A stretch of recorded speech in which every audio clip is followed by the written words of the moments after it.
Nature Mantra BP sugar thyroid reversal nature మంత్రతో సాధ్యం. అంటే మీరు ఎన్టీఆర్ గారితో, ఏఎన్ఆర్ గారితో, కృష్ణ గారితో, కృష్ణరాజు గారితో ఇలా లెజెండరీ యాక్టర్స్ అందరితో వర్క్ చేశాను. తర్వాత చిరంజీవి, నాగార్జున, బాలకృష్ణ, వెంకటేశ్వర వీళ్ళందరితో కూడా పనిచేశాను. సో ఇంతమంది హీరోలతో పనిచేస్తున్నప్పుడు మీకు చాలా పరిచయాలు ఏర్పడి ఉంటాయి అన్నమాట.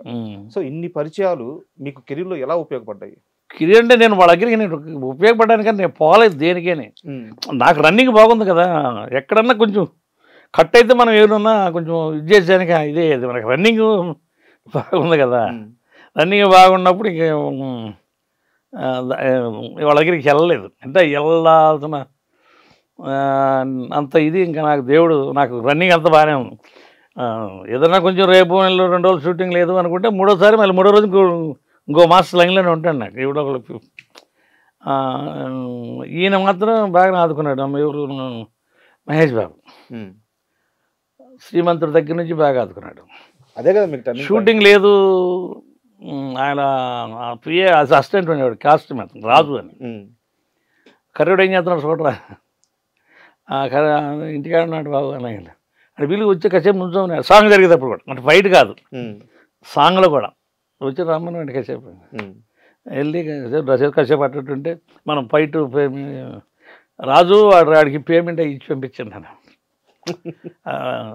కొంచెం ఆయన బాగానే అలా అంటే జేబుల నుంచి తీసి ఇది కాకుండా ఈ రూట్లో నన్ను కొంచెం పని కల్పించి గౌరవప్రదంగా ఒక వేతనం ఇవ్వడం నాకు అది ఆయన చేశాడు. బట్ ఇప్పటికి కూడా నాకు ఆ మర్యాద ఆయన దగ్గర ఉంది. మొన్న రాజమౌళి గారు షూటింగ్ జరుగుతున్నాడు, అడేం చేస్తాడు కర్రీడు అని. అక్కడ మాస్టర్ వేరు.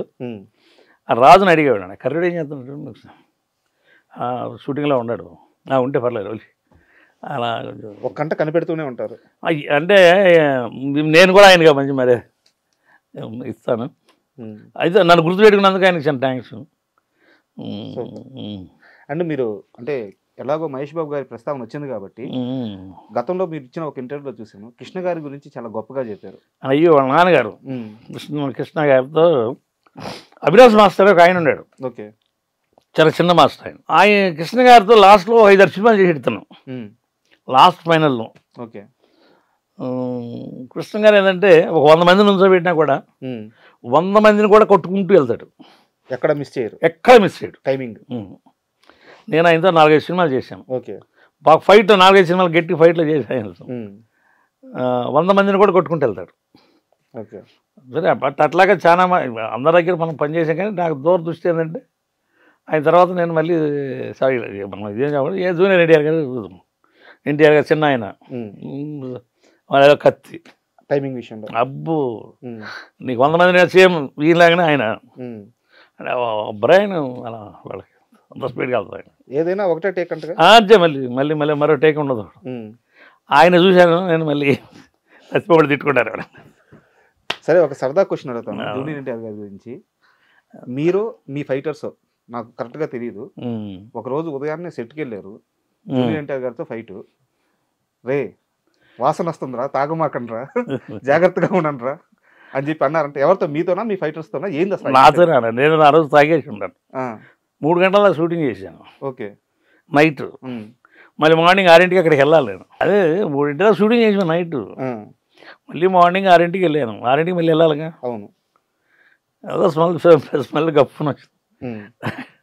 ఉడకలా జాగ్రత్త పడంటారు ఇంకా ఏం దీన్ని పోతూనే ఉన్నారు మీరు అని చెప్పుకొచ్చాడు. అది అక్కడ కూడా ఫ్యామిలీ జాగ్రత్త అని చెప్పారట.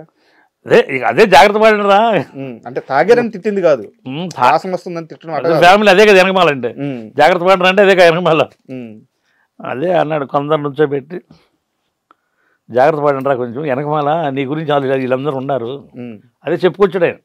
వెనకమాల నుంచి 2 పిల్లలు నీ మీద ఆధారపడి ఉన్నారు అని చెప్పిన దాని మీద 3ంటి దాకా నీకు తాగుతూనే ఉండి మళ్ళీ ఇప్పుడు వచ్చావు నువ్వు ఫైట్కి అని నేను చెప్పుకుని వచ్చాను. ఇప్పుడు నేను బయటికి వెళ్ళి 2 జామాకులు నవ్వులు మళ్ళీ లైన్లోకి వచ్చాను. జామాకులు షాట్లు అడ్డు తిరిగి బయటికి వెళ్ళి 2 జామాకులు నోట్లో పెట్టి నవ్వులుకుంటూ వచ్చాను.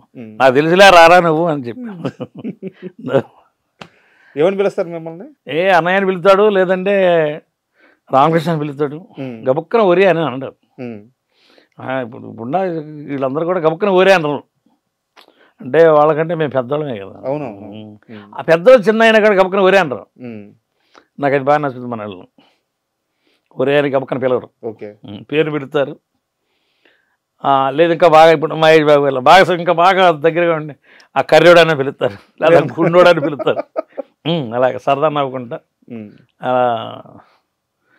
అట్లా పిలుస్తారు. బాలయ్య గారు అయితే ఆ రాకేష్ నాయుడు రమ్మని చెప్పండి, రాకేష్ నాయుడు రమ్మని చెప్పి అట్లా అట్లా సరదాగా పిలుస్తూ ఉంటాం.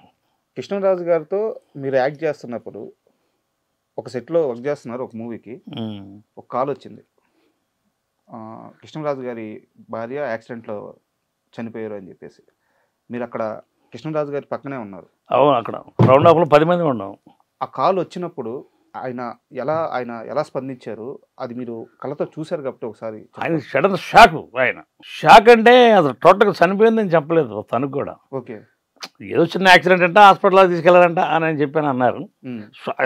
హాస్పిటల్లో తీసుకెళ్ళారు ఆయన అన్న కూడా సడన్గా స్టాప్, షూటింగ్ బ్యాకప్, ఇమ్మీడియట్గా ఎక్కిపోయాడు.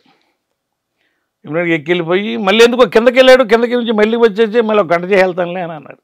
అంటే కింద హాస్పిటల్కి వెళ్ళారంట, ఏసీ వెళ్ళిందంట. అంటే వాళ్ళ మేనేజర్లు ఎవరో చెప్పారు, ఆయనకి తెలియదు చనిపోయారు, తెలీదు. మళ్ళీ వచ్చి 1 గంట 2 గంటలు షూటింగ్ చేసాడు. షూటింగ్ చేసి అంటే ప్రొడ్యూసర్ లాస్ అవుతాడో ఏమనుకున్నారు మరి. మళ్ళీ వచ్చాడు, మళ్ళీ పైకి వచ్చి మళ్ళీ 1 గంట 2 గంటలు దాకా చేసి సరికి నేను వెళ్తున్నాను, ఇంకా రేపు పెట్టుకోబాకండి, నేను అక్కడ రేపు అక్కడే ఉంటాను అని చెప్పని సాయంత్రం నైట్ ఫ్లైట్కి వెళ్ళిపోయాడు. వెళ్ళేటప్పటికి అక్కడ ఇది అయిపోయింది ఆవిడ. అంటే టోటల్గా ఆయన వెళ్ళాక మేమందరూ మేనేజర్లు ఏంటి అని అంటే చెప్పారు అప్పుడు మాకు అందరు మేనేజర్లు, ఇలాగ చనిపోయింది ఆవిడ, యాక్సిడెంట్లో చనిపోయింది అని చెప్పాను. ఏదో బట్టల కోసం వెళ్తా బట్టలు తీసుకొని యాక్సిడెంట్ అయ్యింది అని చెప్పాను. ఎక్కడ జరిగింది యాక్సిడెంట్? చెన్నైలో. ఈ మధ్యకాలంలో వాళ్ళ పిల్లల్ని కలిశారట మీరు? కృష్ణరాజు గారి పిల్లల్ని కలిశారండి. మొన్న ఒక సినిమాతో కలిసాను వాళ్ళని.